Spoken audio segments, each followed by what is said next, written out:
जब first world war यानी पहली जंग अजीम हुई थी तब जर्मनी की बहुत ही शर्मनाक शिकस्त हुई थी। जर्मनी को एक हारे हुए मुल्क के तौर पर फ्रांस के वर्साय पैलेस में समझौता करना पड़ा। जर्मनी को हार जाना भी भरना पड़ा और इसके साथ ही जीतने वाले मुल्क ने जर्मनी पर बड़ी बड़ी पाबंदियां लगाई। ना वो फौज रख सकता था, ना दोबारा जंग की कोशिश कर सकता था। लिहाजा जर्मनी की हार का सबसे बड़ा सबूत यही है कि उसने जंग का हार जाना चुकाया। जर्मनी की वजह से जो नुकसान हुआ उसे उसका नुकसान की भरपाई के लिए रकम अदा करनी पड़ी। पर किसी ने नहीं सोचा था कि 1919 के फर्स्ट वर्ल्ड वॉर गुजर जाने के ठीक 107 साल बाद उसी फ्रांस के वर्साय पैलेस में जर्मनी की जगह पर अमेरिका बैठा होगा। ईरान उससे हर जाना वसूल रहा है, खुद पर लगाई अपनी पाबंदियों को हटाने के दस्तावेज पर साइन ले रहा है, ट्रंप को साइन करने के लिए मजबूर कर रहा है। ईरान अपने होने वाले हर नुकसान के लिए अमेरिका से हर्जाना वसूल रहा है और अमेरिका बाकायदा फारसी जबान में तैयार किए गए अमन मुआहदे पर दस्तखत कर रहा है। सलाम, नमस्ते, सत श्री अकाल। मैं हूं आपके साथ अर्शिता मिश्रा और आप देख रहे हैं टाइम्स मेल। अमेरिका ने जेनेवा में अमन मुज़ाकरात के लिए अपना प्रोग्राम बनाया हुआ था, लेकिन जुमेरात को ही अमेरिका और ईरान ने डिजिटल दस्तखत करके जेनेवा वाली रस्म को फ्रांस में ही पूरा कर लिया। ईरान फ्रांस नहीं गया, वर्साय के पैलेस में नहीं गया, पाकिस्तान भी सालिस के तौर पर फ्रांस नहीं गया। अमेरिका का सदर अपना लाव लश्कर लेके फ्रांस में मौजूद था और फ्रांस में बैठे बैठे ही उसने ईरान के साथ अमन मुआहदे पर दस्तखत कर दिया। एक हारे हुए मुल्क के तौर पर आज अमेरिका की पहचान हो रही है, क्योंकि ईरान ने जो शर्तें रखी थी उन तमाम शर्तों को एक के बाद एक सुपर पावर ने कबूल कर लिया, या फिर यूं कहें कि ईरान ने गले पर छुरी रखकर ट्रंप बाबू से अपनी शर्तों को मनवा लिया।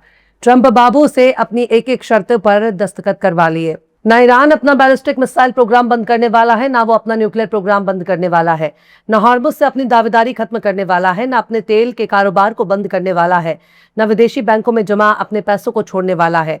ईरान अब कारोबार भी करेगा, ईरान अब तेल और गैस भी बेचेगा, दुनिया भर को अपने पेट्रोकेमिकल बेचेगा। ईरान पर लगाई गई तमाम पाबंदियों को अब हटाया जा रहा है। ईरान के बंदरगाहों पर लगाई गई अमेरिका की नाकेबंदी को खत्म किया जा रहा है। तो बताओ, इस जंग में किसकी शिकस्त हुई?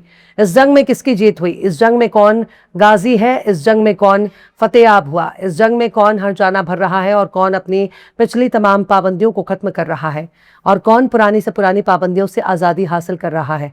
बीते 48 साल से ईरान के साथ यही हो रहा था। पाबंदी पर पाबंदी, पाबंदी पर पाबंदी लगाई जा रही थी। ईरान बर्दाश्त कर रहा था, उसे बार बार दबाया जा रहा था। कभी तेल बेचने पर रोक, कभी गैस बेचने पर रोक, कभी दूसरे देशों से कारोबार करने पर रोक। हर तरह से ईरान को अलग थलग किया जा रहा था। ईरान की फौज को दहशतगर्द घोषित किया जा रहा था।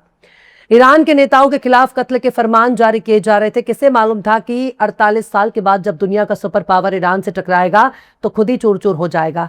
तो दुनिया वालों, कान खोलकर सुन लो, बड़े बड़े हथियार होने से कुछ नहीं होता, खूब रुपया पैसा दौलत होने से कुछ नहीं होता, बड़े बड़े बैंक बैलेंस होने से कुछ नहीं होता, बड़ी बड़ी फौज होने से कुछ नहीं होता, बड़े बड़े फाइटर जेट, लड़ाकू जहाज, समंदर में चलने वाली जंगी जहाज, ये सब उस वक्त बेमानी हो जाते हैं जब अदना सा मुल्क अपनी हिम्मत, जोश, जुनून और शुजात के दम पर सुपर पावर के बड़े बड़े जहाजों को आसमान में मार देता है, बड़े बड़े जहाजों को समंदर में डुबो देता है, बड़े बड़े मिलिट्री एयरक्राफ्ट को आसमान में ही धुआं धुआं कर देता है, आग के शोले में तब्दील कर देता है। तो बताइए, तुम्हारे ये बड़े बड़े जहाज किस काम के? बड़े बड़े फाइटर जेट किस काम के? बड़े बड़े जंगी जहाज किस काम के? अगर वो समंदर की तलवटी में आराम फरमा रहे हैं तो बताओ दुनिया वालों, दुनिया की सबसे बड़ी मिलिट्री अगर अपने ही मिलिट्री अड्डे को ना बचा सके, अपने ही आशियाने को ना बचा सके, अपने ही खोपड़ी को ना बचा सके, अपने ही घर को ना बचा सके, तो उसके सुपर पावर होने से क्या ही फर्क पड़ता है? यही हाल ईरान ने किया है। अमेरिका के आगे ईरान बेहद छोटा सा मुल्क है, लेकिन दुनिया ने देख लिया कि ईरान ने कैसे सुपर पावर को घुटनों पर ला दिया और अपनी शर्तों को चुन चुनकर अमेरिका को कबूल करने पर मजबूर कर दिया। इसे ही कहते हैं जंग का गाजी, इसे ही कहते हैं विजेता। तो बताओ, कौन जीता, कौन हारा? फ्रांस में बैठे बैठे अमेरिका का सदर ही अगर ईरान की जबान बोल रहा है, ईरान की हिमायत में बोल रहा है, तो अमेरिका की क्या ही हैसियत बाकी रह गई? सुपर पावर का भौकाल किस काम का? आज उस पहाड़ जैसे सुपर पावर की कोई हैसियत नहीं रह गई।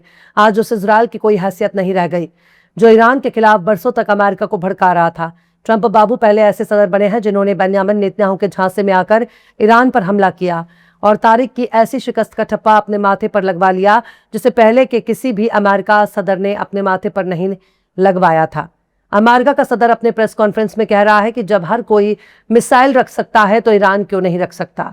ट्रंप ने कहा कि ईरान को भी बैलिस्टिक मिसाइल रखने का हक है, क्योंकि सऊदी अरब और दूसरे मुल्क भी रखते हैं। इजराइल को ट्रंप के इस बयान से कितनी तकलीफ हो रही होगी। इजराइल ही ईरान के बैलिस्टिक मिसाइल प्रोग्राम को बंद करने के लिए कह रहा था कि ईरान की मिसाइलें इजराइल के लिए खतरा है, जो ये कह रहा था कि ईरान की हुकूमत तब्दील करनी होगी, मिसाइलों के रेंज को कम करना होगा, ईरान के पास लंबी दूरी का मिसाइल नहीं रहेगा। पर आज अमेरिका ही ईरान के बैलिस्टिक मिसाइलों की हिमायत में खड़ा है। ट्रंप ने यह भी कह दिया है कि बिजली बनाने के लिए अगर दूसरे मुल्क न्यूक्लियर प्रोग्राम चला सकते हैं तो ईरान क्यों नहीं चला सकता। आप ये देखिए, गौर से देखिए, गौर से समझिए कि ये जबान ईरान की है। ईरान भी तो यही कहता आ रहा था कि वो अमन मकासद के लिए न्यूक्लियर प्रोग्राम चला रहा है, वो बिजली बनाने के लिए न्यूक्लियर प्रोग्राम चला रहा है, लेकिन ना मान रहा था इजराइल। इजराइल आज भी थक हार कर यही कह रहा है कि ईरान के पास न्यूक्लियर हथियार नहीं होगा, ईरान के पास कभी भी न्यूक्लियर हथियार नहीं रहेगा। पर सवाल है कि ईरान ने कब कहा था कि उसके पास न्यूक्लियर हथियार रहेगा? उसने तो कभी नहीं कहा कि न्यूक्लियर हथियार वो रखना चाहता है या बनाना चाहता है।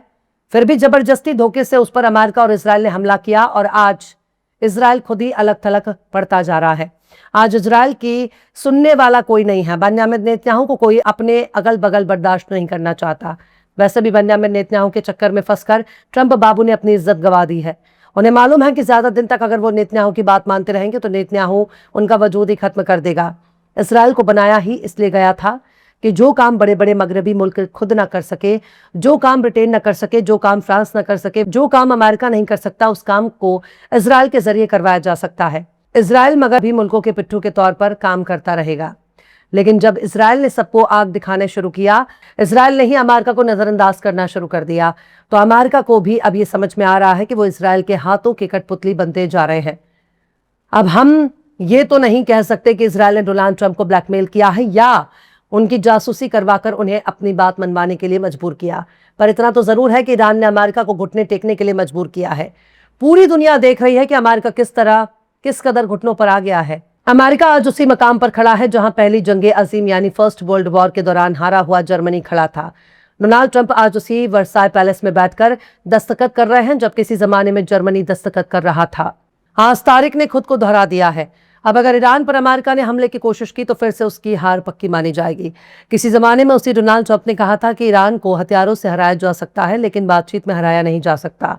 आज दुनिया देख रही है कि ईरान हथियारों से भी जीत गया और बातचीत में भी जीत गया। दूर दूर तक उसका कोई दूसरा सानी नजर नहीं आ रहा। जो अरब के मालिक ईरान को अपना कैद दुश्मन मानते थे, आज वही अरब के मुल्क ईरान का नाम सुन के थर थर कांप रहे हैं। उन्हें भी समझ में आ गया है कि जब वॉशिंगटन वाले आका की कोई औकात बाकी नहीं रही, वॉशिंगटन वाले आका ने ही ईरान के सामने सरेंडर बोल दिया है। जब ईरान के सामने वॉशिंगटन वाले आका ने ही अपने हथियार डाल दिए हैं तो अरबों की क्या ही हैसियत। फिलहाल इस खबर में बस इतना ही। यह एपिसोड आपको कैसा लगा कमेंट बॉक्स में जरूर से बताइए।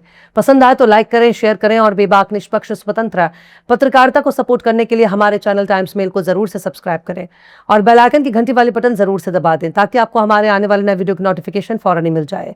फिर मिलते हैं किसी और वीडियो में एक नई खबर के साथ। हर्षिता मिश्रा को दीजिए इजाजत। जय हिंद। अगर अभी तक आपने हमारे चैनल टाइम्स मेल को सब्सक्राइब नहीं किया है तो जल्दी से सब्सक्राइब कर दें और बेल आइकन भी प्रेस कर दें।